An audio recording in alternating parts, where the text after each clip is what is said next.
को जेल भेजने का एक सियासत का कामयाबी समझते हैं। ये सियासत का शिकस्त है, सियासतदानों का शिकस्त है, सियासी कारकुनों का शिकस्त है। नवाज शरीफ साहब दुनिया में होने वाले सारे कामों का क्रेडिट लेने के मूड में हैं। एक नया पाकिस्तान बनाएंगे, तब्दीली आएगी, वो सब कुछ एक झूठा ख्वाब था। वो तो केयर टेकर सेटअप गुज़श्ता पीडीएम हुकूमत की एक एक्सटेंशन है। अस्सलाम वालेकुम नाज़रीन, आप देख रहे हैं power politics with Adil Abbasi. इंतखाबी अमल का बाकायदा आगाज हो गया है। 22 दिसंबर कागजात नामजदगी जमा कराने की आखिरी तारीख है।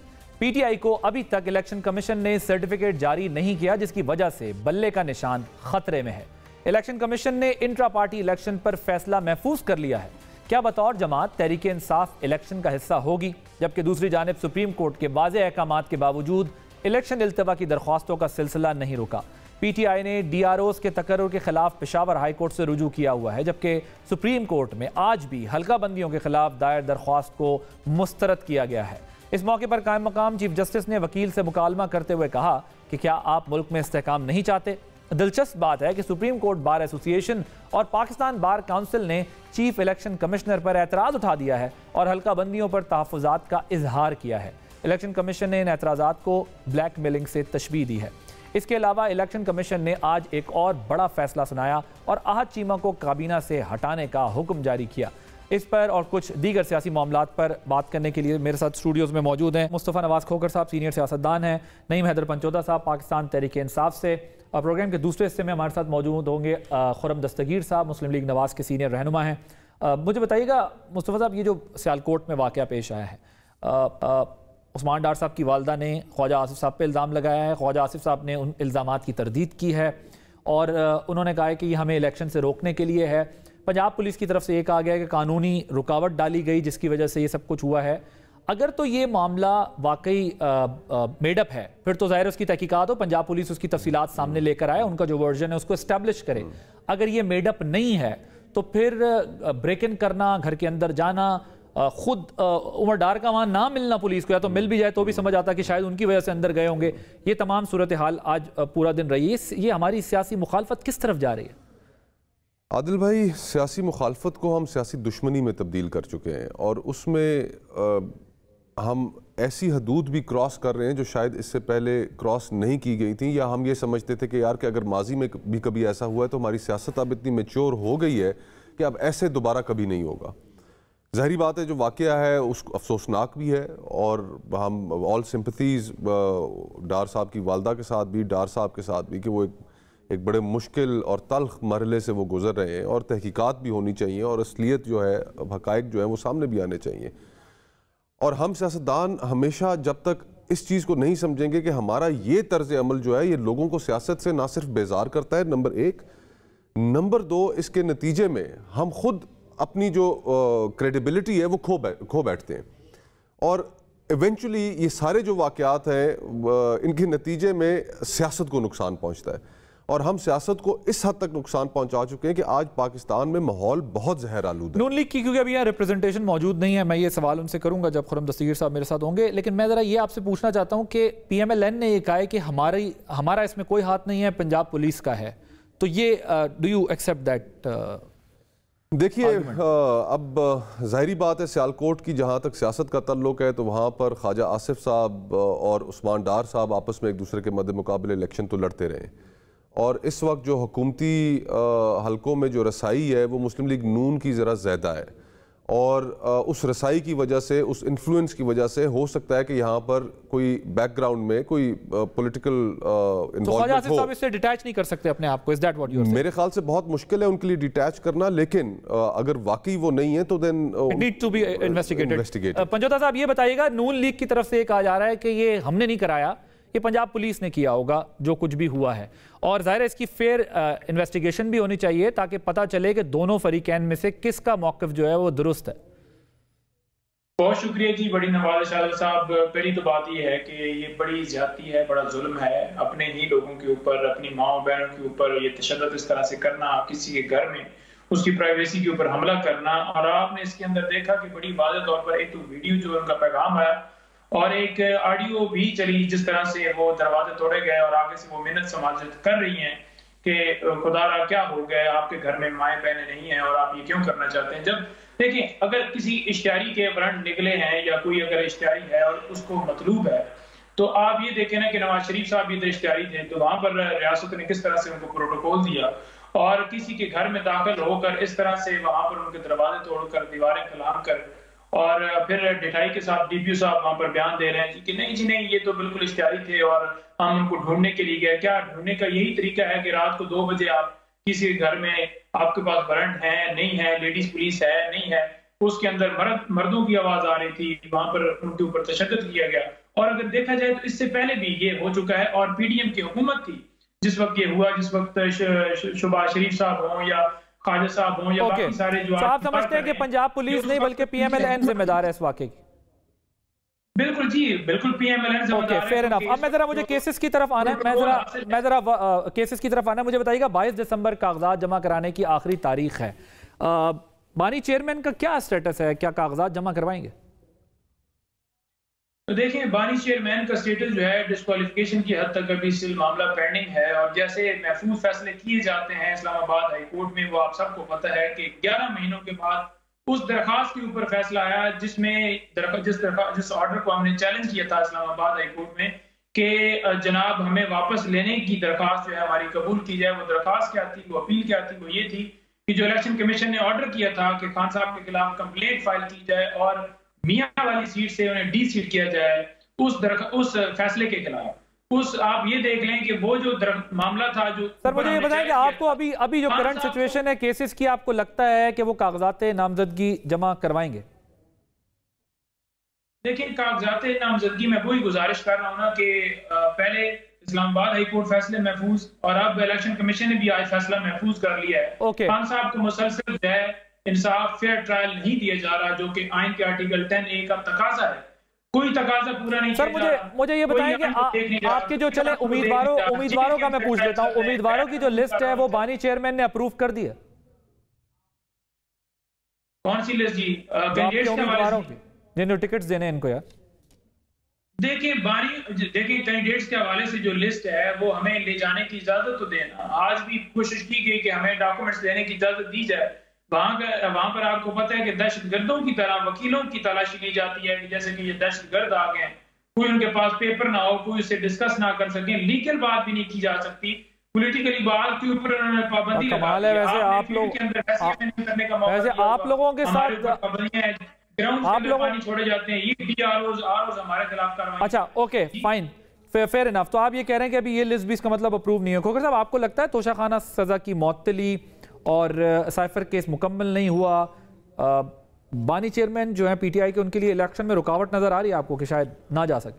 देखिए फ्रैंकली आदिल भाई पूरी PTI के लिए इलेक्शनों में रुकावटें नज़र आ रही हैं और वो रुकावटें जहाँ पर लीगल कॉम्प्लिकेशंस अपनी जगह पर मौजूद हैं, बहुत सारे मराहल हैं जो बड़ी मुश्किलात से शायद PTI के जो हमारे दोस्त हैं वो तय कर पाएँ। और ये इलेक्शन मुझे तो ऐसा लगता है जो इलेक्शन कमीशन में अभी जो उनका केस महफूज है जिसमें फ़ैसला महफूज हुआ है इंट्रा पार्टी इलेक्शंस पर, अगर उसके नतीजे में एज अ कॉन्सिक्वेंस अगर इलेक्शन सिंबल विड्रॉ होता है तो फिर तो इनके लिए बहुत ज़्यादा मुश्किलात खड़ी हो जाएंगी।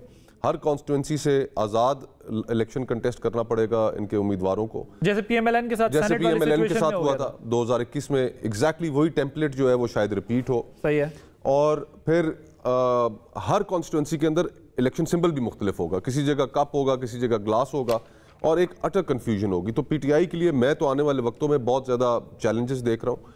और जो इलेक्शन कैंपेन है फिर उसको रन करने के लिए जब स्पेशली एडवर्सरीज आपके मैदान में मौजूद हों, जिस तरह मियां नवाज शरीफ साहब होंगे, बिलावल साहब ऑलरेडी अपनी कैंपेन चला रहे हैं, और फिर कैंपेन का ना होना तो एक डीमोटिवेशन सेट इन कर जाती है जो फिर अल्टीमेटली PTI को शायद वो कॉस्ट करे। ठीक है पंचोदा साहब मुझे बताइएगा अगर सर्टिफिकेट इशू नहीं होता तो प्लान B क्या है आप लोगों के पास?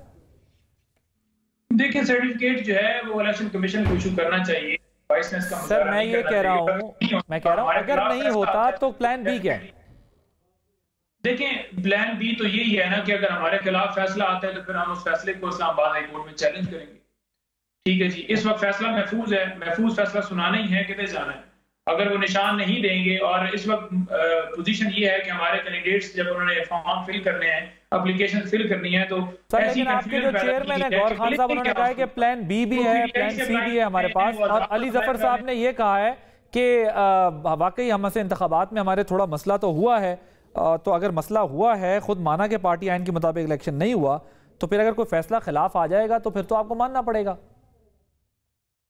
नहीं, देखें, इलेक्शन कमीशन बिल्कुल गैर कानूनी गैर आईनी काम कर रहा है। डिस्क्वालिफिकेशन वाला मामला हो, इंटर पार्टी सिलेक्शन, सवालात क्या पूछे गए हैं? मैंने कोई लास्ट आपके प्रोग्राम के अंदर गुजारिश की थी ना कि सिग्नेचर का मसला है जी, चेयरमैन साहब ने साइन क्यों किए हैं, इस पेज के ऊपर साइन क्यों किए हैं? आप ये देख लें कि बाकी तमाम जमातों के जिस तरह से इंटर पार्टी सिलेक्शन उन्होंने भी साइन किए।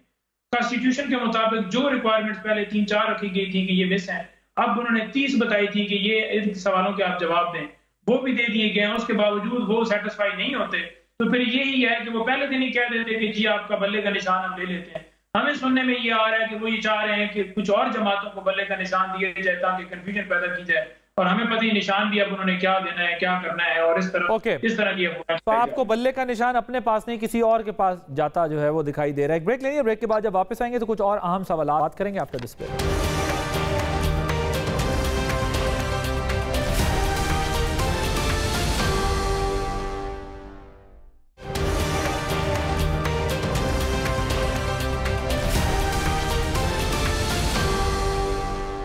Welcome back. मुस्तफा साहब, नहीं लग रहा उनको तो ये लग रहा है शायद बल्ले का निशान कहीं और ना चला जाए, वो सब चीज़ें हों। लेकिन अब ये एक और डेवलपमेंट हुई है इस दौरान, जो पाकिस्तान बार काउंसिल ने और सुप्रीम कोर्ट बार ने जो ये फैसला किया है, जो एतराज़ात सामने आए हैं, ये इस मरहले पर चीफ इलेक्शन कमिश्नर पर एतराज़ात करने का क्या मकसद है? बिकॉज थोड़ा सा एक सवालात उठ गए हैं, कुछ लोग बड़ी मुख्तलिफ बातें कर रहे हैं कि शायद कोई हल्कों शल्कों में भी मसले होने की वजह से ये चीज़ें उठी हैं। How do you see it? What is your take on, जबकि शेड्यूल आ चुका है, सारी चीज़ें हो चुकी हैं? देखिए, मैं तो ये समझता हूँ कि जहाँ तक सुप्रीम कोर्ट का ताल्लुक है, उसने इलेक्शंस को फोर्स भी किया। सुप्रीम कोर्ट ने जो उसके रास्ते में रुकावटें थी उनको भी दूर किया, और जो कल डीलिमिटेशंस वाला केस एक लगा हुआ था हल्का बंदियों के मुतालिक, उसके अंदर भी बड़ी सख्त ऑब्जर्वेशंस थी, और उस केस को भी फारग कर दिया कि इलेक्शंस हर सूरत वक्त पर होने चाहिए। अब ये जो पाकिस्तान बार काउंसिल की और सुप्रीम कोर्ट बार की स्टेटमेंट आई है, ऑब्वियसली इलेक्शन का जो प्रोसेस है उसके ऊपर लोगों को कंसर्न्स होती हैं, और हमारे यहाँ इस वक्त कंसर्न्स मौजूद हैं। इलेक्शंस की ट्रांसपेरेंसी के हवाले से, फेयर इलेक्शंस के हवाले से बहुत से लोगों की कंसर्न्स हैं। लेकिन इसी स्टेटमेंट के अंदर दोनों बॉडीज ने मुतालबा किया है कि चीफ इलेक्शन कमिश्नर को अपने ओहदे से हटाए। फॉर इंस्टेंस अगर वो दे देते हैं इस्तीफा तो इलेक्शन की तरफ तो ये जिस तरीके से पीटीआई ने दरखास्त दे दी थी लाहौर हाई कोर्ट में, और जिसके नतीजे में शेड्यूल जो था वो रुक गया था, तो ये तो फिर उस एक वही नतीजा निकलेगा कि अगर let's suppose Shahabad high court में भी दी, जी हाँ, hypothetically speaking, if he resigns, तो देन जो चीफ इलेक्शन कमिश्नर ही नहीं होगा तो फिर आपके इलेक्शन कौन कराएगा? इन अ वे, वैसे हाइपोथेटिकली स्पीकिंग, आपकी बात से मुझे याद आ गई, और सुबह अगर ये सब चीजें देखते हैं और वो खुद ही रिजाइन कर देते हैं, मिसाल के तौर पर मुझे बार भी कह रही है, मुझे सुप्रीम कोर्ट बार भी कह रही है, मुझे, सो फिर इलेक्शन अगर डिले हो जाता तो कौन किसको ब्लेम करेगा? फिर ये तो हमारे सारे जो माशाल्लाह लॉ एंड कॉन्स्टिट्यूशन के मानने वाले हैं, ये सारे इलेक्शन डिले कराने में जो है वो तो मेरे ख्याल से जी हाँ, सियासी जमातों से लेके बार काउंसिल्स तक के बयान तक। तो इस वक्त मुल्क को जिस चीज़ की ज़रूरत है कि यहाँ पर एक इलेक्टेड गवर्नमेंट मौजूद हो। हमारा पूरा निज़ाम मुमलिकत रुका हुआ है, बाहर से इन्वेस्टमेंट्स नहीं आ रही। दुनिया ये चाहती है कि हम इलेक्टेड गवर्नमेंट के साथ लॉन्ग टर्म मुआहदे करें। जो केयर टेकर गवर्नमेंट है उसको ये एक नेचुरल एक मुश्किल का ये शिकार रहती है।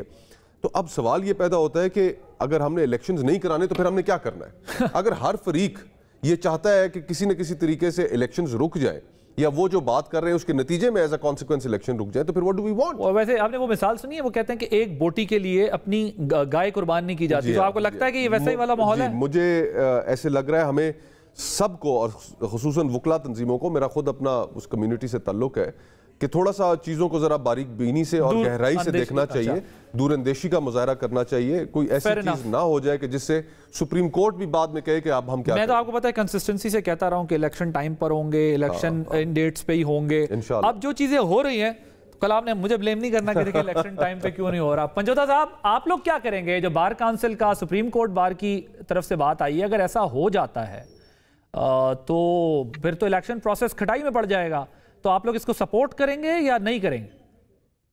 देखिए, हम तो बड़ा वाज़ेह तौर पर ये कहते हैं कि इलेक्शन कमीशन को बिल्कुल जो है वो गैर जानबदार होना चाहिए, लेकिन क्या आपको ये नजर आ रहा है?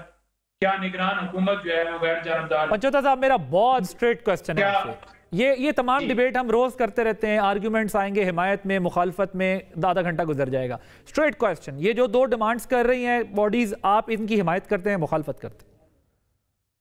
मैं वही गुजारिश कर रहा हूँ, ये डिमांड क्यों कर रहे हैं? सर मैं कह रहा हूँ किसी भी वजह से कर रहे हैं, आप इसकी हिमायत करते हैं कि मुखालफत करते हैं? देखिए, हमारा बड़ा वाज़ेह मौक़िफ़ है। हम ये कहते हैं कि इलेक्शन टाइम के ऊपर होने चाहिए, उसके अंदर जो भी शख्स जो है वो ट्रांसपेरेंसी के दरमियान रुकावट बनता है उसको बिल्कुल साइड के ऊपर होना चाहिए। हाँ, तो इसका मतलब ये हुआ कि आप पाकिस्तान बार काउंसिल की और सुप्रीम कोर्ट बार की मुखालफत कर रहे हैं? तो मेरी सुन लें, अगर उनके डी नोटिफिकेशन से इलेक्शन का प्रोसेस रुकता है तो पाकिस्तान तहरीक इंसाफ जरा सपोर्ट नहीं करेगी। पाकिस्तान तहरीक इंसाफ ये सुप्रीम कोर्ट से जरूर मुतालबा करेगी कि जैसे डायरेक्शन दी गई हैं DROs और ROs के हवाले से, ऐसी फिर डायरेक्शन उन्हें दी जाए कि ये DROs और ROs जो है वो जलसों के अंदर पानी ना छोड़े, वो MPU के तहत लोगों को गिरफ्तार ना करें। बेसिकली आप पंचोता साहब ये कह रहे हैं कि बार काउंसिल और सुप्रीम कोर्ट बार एसोसिएशन की जो डिमांड है उससे इलेक्शन डिले हो सकते हैं, इसलिए आप उसकी हिमायत नहीं करते, आप इलेक्शन वक्त पे चाहते हैं और फ्री एंड फेयर चाहते हैं, जो आपका राइट है। ठीक है, ये कह रहे हैं आप? देखिए, मैं वही गुजारिश कर रहा हूं ना कि अगर चीफ इलेक्शन कमिश्नर को साइड पर करने से इलेक्शन रोकते हैं तो बिल्कुल हम उस चीज को सपोर्ट अगर नहीं सर, यकीनन अगर उनके साइड पर होने से ठीक है जी, इलेक्शन में डिले नहीं होता तो देन हम कहेंगे कि बिल्कुल उन्हें रिमूव करना चाहिए। आप कानूनदान है यार, कैसी बात कर रहे हैं आप? कानूनदान है पंचोता साहब आप, मतलब आप सुप्रीम कोर्ट जाते हैं, आप हाई कोर्ट्स में जाते हैं, आप क्या बात कर रहे हैं कि उनके जाने से अगर ये होता? भाई अगर आज सुबह वो इस्तीफा दे दें तो इलेक्शन गया। अब मैं जरा इसकी और भी वजाहत ले लूं, क्या होगा अगर सुबह इस्तीफा दे देते हैं बार काउंसिल की फरमाइश पे? हो आइन में जो तरीकाकार प्रोवाइडेड है वो ये है कि चीफ इलेक्शन कमिश्नर की जो अपॉइंटमेंट है वो लीडर ऑफ द हाउस और लीडर ऑफ द ऑपोजिशन आपस में मिलकर मुशावरत से करेंगे। अगर इस्तीफ़ा इस मौके पर आ जाता है तो क्योंकि असेंबलीज मौजूद नहीं है, लेकिन खैबर पख्तूनख्वा में हमने देखा कि वहाँ पर जब चीफ मिनिस्टर जो थे उनकी वफ़ात हुई तो नए चीफ मिनिस्टर की जो अपॉइंटमेंट थी तो उसमें फिर जो पुराने लीडर ऑफ द हाउस और लीडर ऑफ द अपोजिशन थी उनकी मुशावरत हुई और उन्होंने नए नाम पर इत्तफाक कर लिया। आज हो सकती है, तो आज भी राजा रियाज साहब लीडर ऑफ द अपोजिशन थे। हाँ।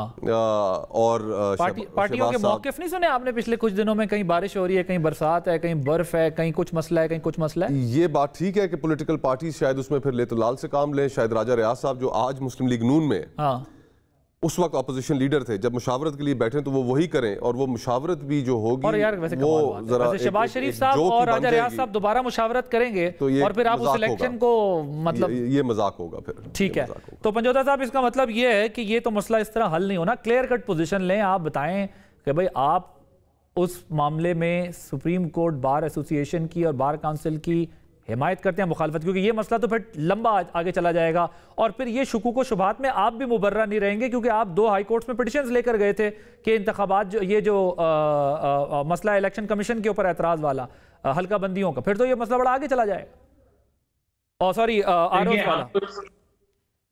देखें, हम तो यही गुजारिश कर रहे हैं आदिल साहब, मैंने पहले इस बात का जवाब आपको दे दिया है और हम यही मुतालबा करते हैं कि फ्री एंड फेयर इलेक्शंस करवाने के लिए सुप्रीम कोर्ट हदायत दे। ठीक, DRO चेंज करने हैं नहीं करने, आपका पॉइंट आ गया सर, मैं समझ गया। आप ये कह रहे हैं कि बस मैं समझ गया, आप ये कह रहे हैं कि इलेक्शन फ्री एंड फेयर होना चाहिए, टाइम पे होना चाहिए, ऐसी डिमांड से जिससे election commissioner, chief election commissioner जा सकते हो, ये नहीं होनी चाहिए। कोकर साहब, आहत चीमा साहब, कमीशन ने यह कहकर ओहदे से मुस्ताफी होने का हुक्म दिया है कि इलेक्शन पर असरअंदाज हो सकते हैं और ये कमीशन की पोजीशन काफ़ी पुरानी है, ये खतो किताबत काफ़ी दिनों से हो रही थी। इंटरिम गवर्नमेंट ने उसमें ज़रा लेतो लाल से काम किया, उसमें डिलेइंग टैक्टिक्स को अडॉप्ट किया गया। फवाद हसन फवाद साहब का मामला जो है वो इस वक्त थोड़ा सा मौखर हो गया है। क्या इन अहकामात से इलेक्शन कमीशन की साख बेहतर होगी? मेरा नहीं ख्याल कि देखें, क्रेडिबिलिटी रिस्टोर करना इस वक्त इलेक्शन कमीशन के लिए बड़ा मुश्किल काम है। 16 महीने जो हुकूमत रही, जो पॉलिटिकल पार्टीज उस हुकूमत में शामिल थी, उनकी पोजीशन और इलेक्शन कमीशन की पोजीशन तकरीबन हर इशू पर एक ही थी। पंजाब के अंदर असेंबली टूटी, 90 रोज़ के अंदर इलेक्शन नहीं हुए, जो हुकूमती जमातों की उस वक्त पोजीशन थी PDM की, वही पोजीशन इलेक्शन कमीशन की रही। खैबर पख्तूनख्वा के अंदर टूटी, यही पोजीशन रही।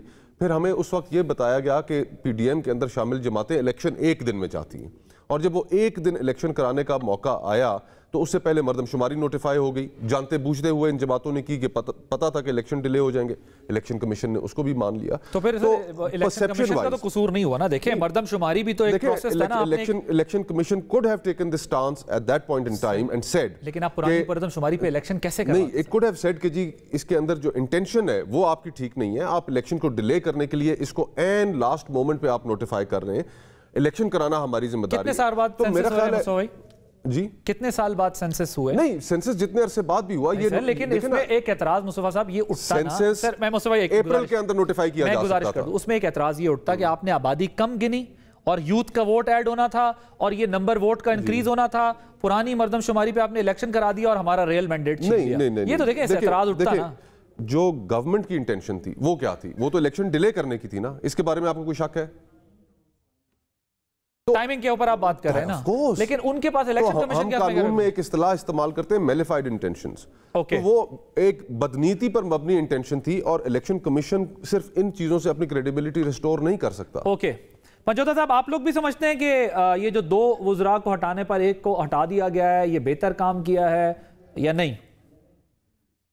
बिल्कुल जी, तमाम जो इस वक्त सियासी ओहदों के ऊपर लोग बैठे हैं, अफसरान बैठे हैं, तमाम को हटाना चाहिए। और इस वक्त अगर देखा जाए डिप्टी कमिश्नर लाहौर हो, डिप्टी कमिश्नर इस्लामाबाद हो या दीगर शहरों में, तो सेम वही हैं जो PMLN के लगाए गए हैं। और जहां पर अगर चेंज भी किए गए तो वो भी बाकायदा तौर पर उनकी सिफारिश के ऊपर, उनकी तजवीज़ के ऊपर, उनकी मर्जी के मुताबिक वहां पर बैठाए गए हैं।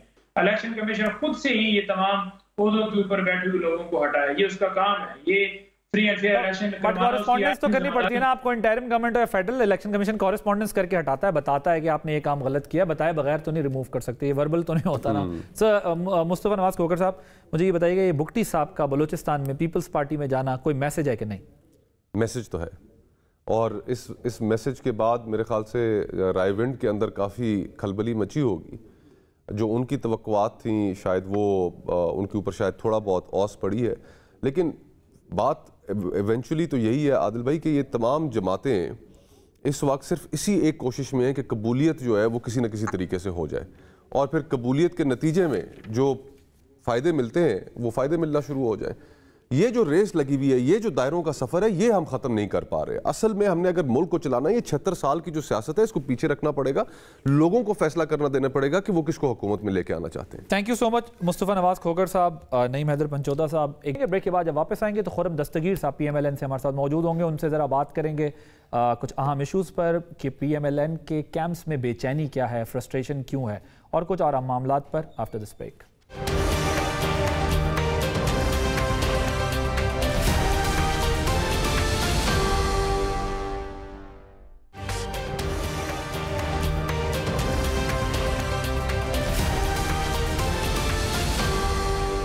Welcome back.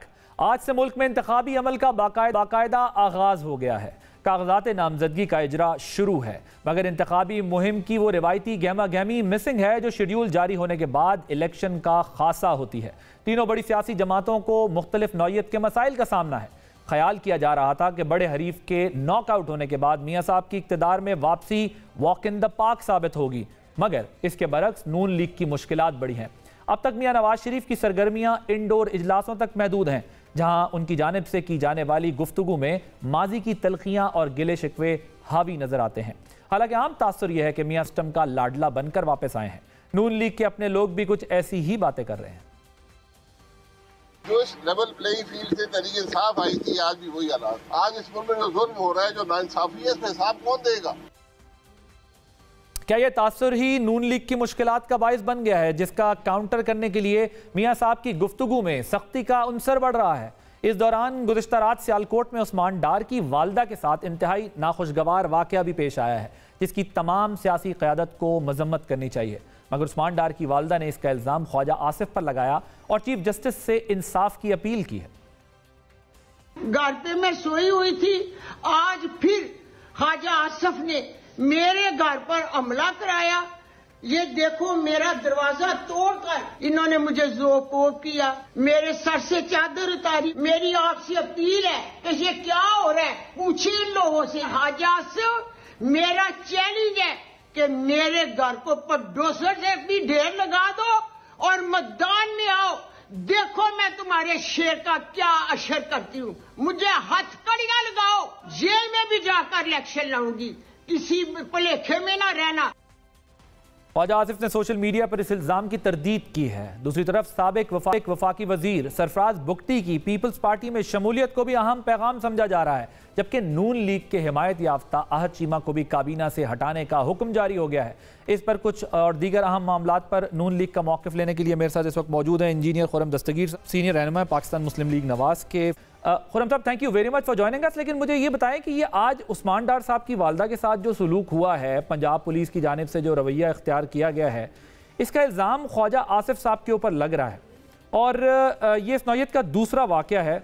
मुझे बताइएगा आपकी पार्टी का क्या मौक़िफ़ है इस पर, क्योंकि जो ख्वाजा आसिफ साहब बात कर रहे हैं उसको तो इसलिए जो है वो रिएक्शन मिल रहा है कि शायद वो उनके पॉलिटिकल ओपोनेंट हैं और उनको दबाने के लिए उन्हीं के ईमा पे ये सब कुछ हो रहा है। Your take on and parties position. जी बहुत शुक्रिया आपने मदू किया। ख्वाजा आसिफ आज तो सियासत में नहीं आए, उनका तो अब 30 साल से जायद का रिकॉर्ड है और हमेशा अपने मुखालफीन के एहतराम का रिकॉर्ड है। जो एहतराम को तोड़ा वो तो डार साहब ने तोड़ा, उनकी ज़बान, उनकी गुफ्तगू, उनके ख़ानदान के आपको पता है वीडियोज़ हैं जिसमें उन्होंने थ्रेटन किया हुआ है, प्लेटें तोड़कर कहा है हम ये हाल करेंगे। तो लिहाजा ख्वाजा साहब का रिकॉर्ड, और मैं चूँकि खुद भी मेरे बड़े भाई हैं और बुजुर्ग हैं, कि वो कभी भी ऐसी हरकत ना ही सैंक्शन करेंगे, ना ही उनका उसमें कोई होगा। अगर पंजाब पुलिस की हैवी हैंडेडनेस है तो जिस तरह हम सब का ये फ़र्ज़ है कि हम उसकी मजम्मत करें, तो हम ये मजम्मत करेंगे। तो आप समझते हैं कि जो पंजाब पुलिस ने किया है उसकी सख्त तरीन अल्फाज में मजम्मत होनी चाहिए और जिस तरह दरवाजे तोड़कर ये तरीकाकार दुरुस्त नहीं है। जो अगर कोई कानून का अमल होना है वो एहतराम के जरिए भी हो सकता है, तो लिहाजा अब ये जो दरवाजे तोड़कर अंदर जाना तो दुरुस्त नहीं है। ठीक है। अच्छा सर, ये मुझे बताएं कि अब जरा शाहिद साहब की तरफ आते हैं। शाहिद साहब ने जो है वो आज बड़ी दिलचस्प गुफ्तगू की है। उन्होंने कहा है कि लेवल प्लेइंग फील्ड जिस तरह पीटीआई को दी गई थी आज इसी तरह नून लीग के लिए भी आने जा रही है। अब शाहिद साहब तो अपनी आपकी जमात के हैं, मैं कल भी आपका कोई बयान परसों देख रहा था कि आप कह रहे थे कि हम चाहते हैं कि शाहिद साहब जो है वो पार्टी में ही रहें, पार्टी में ही हों और ये सारा कुछ। मुझे ये बताइएगा कि ये दो तीन चीज़ें हैं। एक तो सरदार मेहताब खान साहब भी अलग हो गए, शाहिद साहब भी अलग ही हो गए। वो कह रहे हैं ना मुझे मियाँ साहब ने बुलाया और ना मैं जो है ना मुझे इसकी ज़रूरत है, लेकिन वो यही तासुर दे रहे हैं कि ये आपको वैसा ही रिस्पांस मिल रहा है जैसा 18 में पीटीआई को मिल रहा था। नहीं, मैं तो उससे एग्री नहीं करता। और 18 में तो आपको मालूम है कि उससे पहले, इलेक्शन से पहले, इलेक्शन के दौरान, इलेक्शन के बाद जिस तरह कहते हैं ना जी कि दरिया को अलहदा किया गया कि ये बीच में से गुजर जाएं, तो हम ऐसा कोई अमल नहीं है। और ये हमें याद रखना है कि पीटीआई के बरक्स 2013 और 18 का जो उनका रिकॉर्ड था, मुस्लिम लीग नून ने 2018 में भी 1 करोड़ 28 लाख वोट लिए थे। तो हमारी जो बुनियाद है सियासत की वो मुस्तहकम है और उसी की जगह पर हम आज खड़े हैं। और अब अगर हम ये कहना बड़ा आसान है, इसके ऊपर उंगलियां उठाना आसान है, लेकिन अभी जो आप कहते हैं जी मुस्लिम लीग नून को कोई किसी किस्म का रिलीफ हो रहा है, वो रिलीफ नहीं है, वो रीड्रेस है। वो उस नाइंसाफी का अजाला है जो 2016, 17, 18, 19, 20 में हमारे साथ की गई। और अब जबकि ये इस सदी में होने वाले जो 4 इलेक्शन है उनमें से 3 में नवाज शरीफ को बाहर रखा गया, तो अगर तो किसी को लेवल प्लेइंग फील्ड की वाकई जरूरत है वो मुस्लिम लीग नून है। और अब अगर मियां साहब वापस आए हैं और उनकी जो नाइंसाफियां हैं, उनके ऊपर जो गलत केसेस हैं, अदलिया ने दुरुस्त तरीके से उनको रिवर्स किया है, तो अब हम एक नॉर्मल जमहूरी सियासत की तरफ जा रहे हैं। ये शायद फिर ये गुफ्तगू क्यों कर रहे हैं कि वैसा ही माहौल है जैसा 2018 में था, नतीजा भी कोई नहीं निकलेगा, या इंतखाबात हो भी जाए तो नतीजा वही निकलेगा। शायद साहब फिर इस नतीजे पे क्यों पहुंचे? मैं तो मेरे वो भी बड़े भाई हैं, मैं तो उनसे यही इस्तदा करूंगा कि अगर उनके पास पाकिस्तान की इस वक्त जो सियासी बेयकीनी है, जो मुआशी बदहाली है और जो वफाक की मालियाती सूरत हाल है, अगर उनके पास इसका कोई सलूशन है इंतखाबात के अलावा या इंतखाबात के बाद, तो वो लेकर आए। और मैं फिर दोहराऊंगा कि सबसे बेहतर तो ये है कि जो उनका घर है मुस्लिम लीग नून, वो उससे अलहदा नहीं हो सकते। वो खुद पार्टी है, मुस्लिम लीग नून है, जितनी उनकी लंबी रफाकत है, और पार्टी ने भी उनका अपना जो आला तरीन ओहदे से उनको सरफराज किया हुआ है, तो लिहाजा वहां उनको पार्टी में कंट्रीब्यूट करना चाहिए, बजाय ये क्यों नहीं कर रहे सर? जी, मुझे चूंकि ये दोनों मोहम्मद नवाज शरीफ और शाहिद हकान अब्बासी की जो रफाकत है वो तो बहुत तवील है और दिहाइयों पर है, तो लिहाजा उनके दरमियान जो ताल्लुक है या नहीं है उसका वही बेहतर बता सकते हैं। हमें तो उसका अंदाजा नहीं कि वो आपस में क्या बात कर रहे हैं।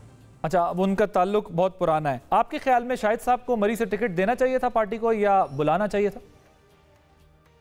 जी, उन्होंने तो सिर्फ इंडिकेट करना था कि वो कहाँ से इंतखाब लड़ना चाहते हैं, लेकिन ये जो आज की सूरत हाल है आदिल साहब, वो हमें एक तरफ फौजी आमरीत है, दूसरी तरफ इमरानी फाशिज्म है, उसके दरमियान में से जमहूरियत का रास्ता नवाज शरीफ ने निकालना है। तो ये एक बहुत मुश्किल काम है, ये कोई आसान आने वाले दिन जो है। किधर है खुर्रम साहब? जी, फौजी आमरीत जो पाकिस्तान में रही है, पाकिस्तान की 76 में से 40 साल रही है, अच्छा, उसका खतरा, हाँ, वो हमेशा मौजूद है। तो लिहाजा दूसरी तरफ जो उसकी हमने शक्ल देखी है इमरानी फाशिज्म की सूरत में, जो कि 9 मई को फिर उसी रियासत पर हमलावर हो गया, तो लिहाजा उसके दरमियान में से हमें जमहूरियत का रास्ता निकालना है।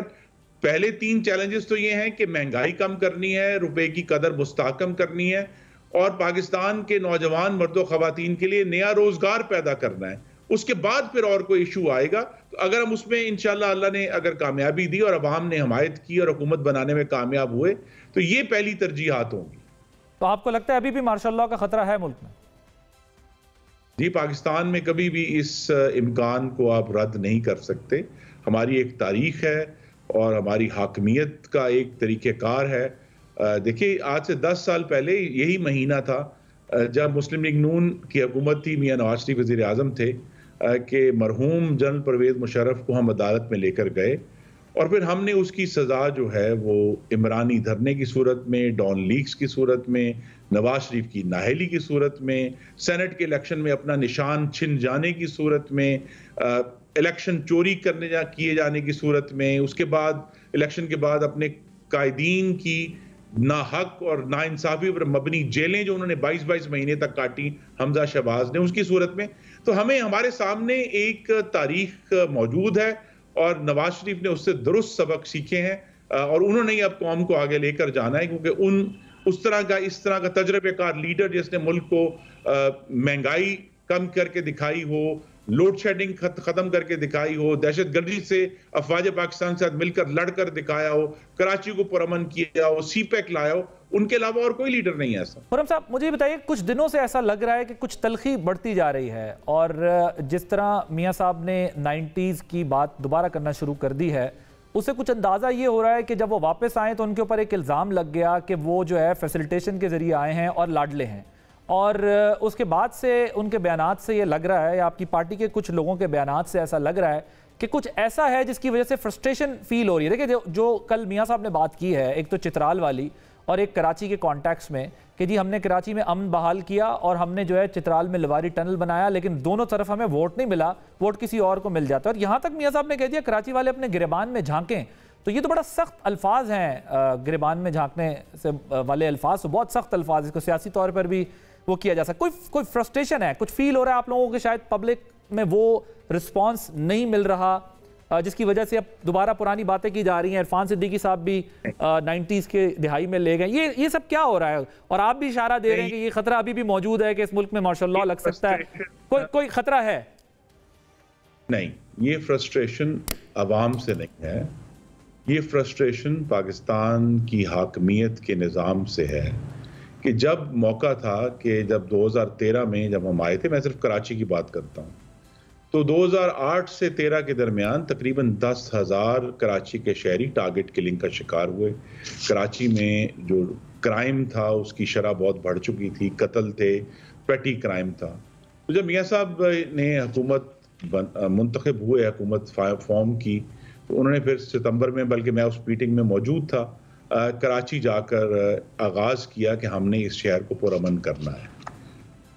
नतीजा ये था कि अगर 2018 के इंतखाबात एक नॉर्मल जमहूरी इंतखाबात होते तो हमें कराची को पुरअमन करने का एक बैलेट बॉक्स के ऊपर ज़रूर रिवॉर्ड, थोड़ा या ज़्यादा इस पर बाद में बहस हो सकती है, लेकिन 2018 के इंतखाब को जिस तरह मैनिपुलेट किया गया उसकी वजह से हम वो जो अवामी हमायत थी वो हम तक नहीं पहुंची जो आनी चाहिए थी।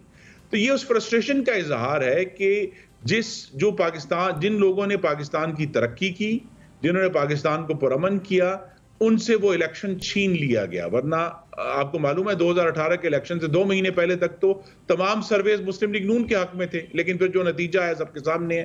तो ये वो फ्रस्ट्रेशंस हैं। लेकिन ये मैं आपके सामने वाजे कर दूं, ये जो आज मियाँ साहब आजकल हर रोज अपने उम्मीदवारों के जो इंटरव्यूज हैं करने से पहले जो थोड़ी सी गुफ्तगू करते हैं, वो स्टेज सेट कर रहे हैं अपनी इंतखाबी तकारीर का, और इंतखाबी तकारीर जो है वो तमाम की मुस्तकबिल के बारे में होंगी।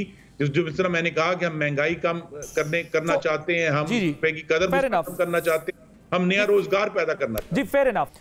लेकिन मुझे इस वक्त ना खुर्रम साहब ऑनेस्टली ये नहीं समझ आ रहा, जो पाकिस्तान की तमाम जमातें हैं, आपकी बात नहीं, तमाम जमातों का ये हाल है कि उनके पास इस वक्त सिर्फ और सिर्फ बयानिए के नाम पे एक चीज़ है कि एंटी एस्टेब्लिशमेंट स्टांस लेकर वो अपनी सियासत को चमका रहे हैं। और एक तरफ आपकी तरफ लोग आते हैं, पीपी आप पे तनकीद करती है, उधर उनकी तरफ जाते हैं, आप उन पे तनकीद करते हैं। पीटीआई क्राइसिस के अंदर है तो वो भी सारा मलबा एस्टैब्लिशमेंट के ऊपर डाल रही है। इस वक्त हमें कहीं ये नहीं नज़र आ रहा कि हमारे मैनिफेस्टो में रिफॉर्म्स ये हैं, इस तरह हम इदारों को चेंज करेंगे, इस तरह हम अपनी इकोनॉमी को बेटर करेंगे, इस तरह हम अपने मामलात, सबका फोकस सिर्फ और सिर्फ अपने साथ होने वाली ज्यादती पर है। तो जब आप कह रहे हैं वो टोन सेट करेंगे, तो बेसिकली कि आने वाले जो इलेक्शन कैंपेन में हम ये देखेंगे मियाँ साहब अपने साथ 3 दहाइयों में होने वाले जो मामलात हैं उसका तस्करा करेंगे, क्योंकि हाकमियत का आप जो इशारा दे रहे हैं, पाकिस्तान में एक माजी रहा है, तो आज तो ऐसा नहीं है, आज तो आप लोगों के बारे में अमूमी तासुर ये है कि साड़ी गल हो गई है, तो आज आपको क्यों ये हीट फील हो रही है? नहीं, हमें हीट इसमें कोई फील नहीं हो रही। हमें सिर्फ एक तलख तजर्बे हैं, हमें जख्म लगे हुए हैं कि किस तरह एक जमहूरी अमल को सैबोटाज करके एक शख्स पाकिस्तान पर मुसल्लत किया गया, जिसने फिर पाकिस्तान की मुईशत को, जमहूरियत को, वफाकियत को, खारजा पॉलिसी को बहुत गहरा नुकसान पहुंचाया है। लेकिन ये जो आप बिल्कुल दुरुस्त कह रहे हैं, इसका जो जवाब है कि हमारी जो कैंपेन का लॉन्च है वो इंशाल्लाह अगले 8 से 10 दिन में हमारे मंशूर के लॉन्च से होगा, जिसमें वो तमाम रिफॉर्म्स दर्ज हैं जिसकी तरफ आपने कहा कि होने चाहिए, और वो उसमें डिटेल्स हैं कि हम किस तरह पाकिस्तान की जो मुख्तलिफ इशूज़ हैं, जिस तरह मैंने कहा सबसे पहली तरजीह तो महंगाई की कमी है और रुपए की कदर में इस्तेहकाम है, और उसके बाद फिर इकोनॉमिक ग्रोथ है जिसके ज़रिए रोज़गार पैदा होगा। तो इन सब टॉपिक्स के ऊपर एक तफसीली मंशूर जो है वो तकरीबन तैयार है, और जब मियाँ साहब उसको लॉन्च करेंगे तो उसके साथ ही हमारी इलेक्शन कैंपेन भी लॉन्च होगी। और मैं फिर दोबारा कह दूं कि वो कैंपेन जो है वो पाकिस्तान के अवाम के बच्चों के मुस्तकबिल के बारे में हो, लेकिन उसमें इस हद तक ज़रूर गुफ्तगू होगी कि जो बात 2006 के चार्टर ऑफ डेमोक्रेसी में भी लिखी गई थी कि पार्लियामान के दोनों ऐवान की मुशावरत से हमें ट्रूथ एंड रिकन्सिलिएशन कमीशन के नाम पर कोई ऐसी चीज़ बनानी है। ये वो तजवीज़ है जो शायद अब्बासी साहब भी बारहा दे चुके हैं, जिसके ज़रिए हम पाकिस्तान में होने वाले जो गैर आइनी अमल है उसका सच अवाम के सामने ला सकें। और उसका मकसद जो है, जिस तरह साउथ अफ्रीका में था कि उसका मकसद सजा देना नहीं है, पाकिस्तान की अगली नस्लों के लिए सच और सबक हासिल करना है, तो लिहाजा उसकी तरफ जरूर एक इशारा होगा मंशूर। ठीक, मुझे सर ये बताइएगा कि अब ये जो बुख्ती साहब बलूचिस्तान में गए हैं, क्योंकि पहले बलूचिस्तान में कुछ लोग आप लोगों की तरफ आ रहे थे, बुख्ती साहब अभी वजीर थे, वजीर दाखिला थे, और वो 3 दिन पहले इस्तीफा दे के उस तरफ चले गए। एक आम तासुर अब ये बन गया दोबारा से जो है वो बलूचिस्तान में पीपल्स पार्टी की पोजीशन मजबूत हो रही है, इसको कैसे देखेंगे? और आहद चीमा साहब को भी आज उड़ा दिया है इलेक्शन कमीशन ने, और वो जो है कॉन्फ्लिक्ट ऑफ इंटरेस्ट के जुमरे में आ रहे थे। ये इन तमाम डेवलपमेंट्स को कैसे देखेंगे आप? क्या पोजीशन है पीएमएलएन की? कोई खतरा है? जी, अल्हम्दुलिल्लाह ऐसी चीज़ें इंतखाबात से पहले होती हैं। अगर इलेक्शन कमीशन ने कोई एक्शन लिया है तो फिर तो सबको तसल्ली होनी चाहिए कि इलेक्शन कमीशन गैर जानिबदाराना तरीके से इस इलेक्शन को साफ और शफाफ बनाने की कोशिश कर रहे हैं। दूसरा, भुट्टी साहब का पीपल्स पार्टी में जाना जो है, ऐसी जो एडजस्टमेंट्स हैं वो आपको इंतखाबात से पहले बेशुमार नजर आएंगी, जिसमें मुकामी हालात के मुताबिक लोग अपने फैसले करेंगे सियासी वाबस्तगी के। और इसीलिए हम सब के लिए सबक है कि किसी एक वाक़े की बुनियाद पर कोई फतवा जारी नहीं कर देना चाहिए कि आप किसकी तरफ जा रहे हैं और किस तरफ आवाज जा रही है। इस तरह की बहुत सारी एडजस्टमेंट जो है वो आने वाले दिनों में होंगी। और अब इंतखाब चूंकि अब मुहिम शुरू हो रही है तो जाहिर है गुफ्तगू भी होगी, क्रिटिसिज्म भी होगा, तनाव भी बढ़ेगा, लेकिन ये सब इंतखाबी माहौल का हिस्सा है। अच्छा खुर्रम साहब, आप तो खुद भी फेडरल मिनिस्टर रहे हैं काफ़ी दफ़ा और ये सब चीज़ें आपने देखिए। ये आहत चीमा साहब के बारे में कहा जा रहा है कि उन्होंने जो है वो अपने असासे जाहिर नहीं किए।